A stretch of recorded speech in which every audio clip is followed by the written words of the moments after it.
వృద్ధులకి పెన్షన్ ఇవ్వాలన్నా చాలా ఇబ్బంది పడే పరిస్థితులు.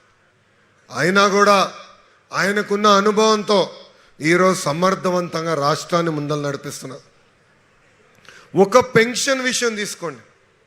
గత పాలకులు 1000 రూపాయలు పెంచేదానికి 5 సంవత్సరాలు తీసుకుంటే మన ప్రభుత్వం అధికారంలోకి వచ్చిన తొలి సంతకంతోనే 1000 రూపాయలు పెన్షన్ పెంచాం. వృద్ధులకి 1000 రూపాయలు, వికలాంగులకి 6000 రూపాయలు, బెడ్కే పరిమితమవుతే 15,000 రూపాయలు. భారతదేశంలోనే ఏ రాష్ట్రంలో కూడా ఇంత పెన్షన్ ఇవ్వట్లేదు. మిగులు బడ్జెట్లు ఉన్న పక్క రాష్ట్రాల్లో కూడా ఇంత పెన్షన్ ఇవ్వట్లేదు.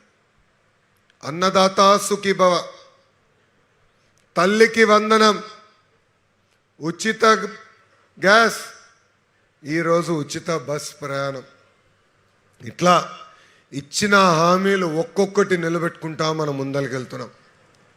కానీ మనందరం ఒక విషయం గుర్తుపెట్టుకోవాలి, చేస్తున్న మంచి పనులు మనం ప్రజల్లోకి బలంగా తీసుకెళ్లాల్సిన అవసరం ఉంది.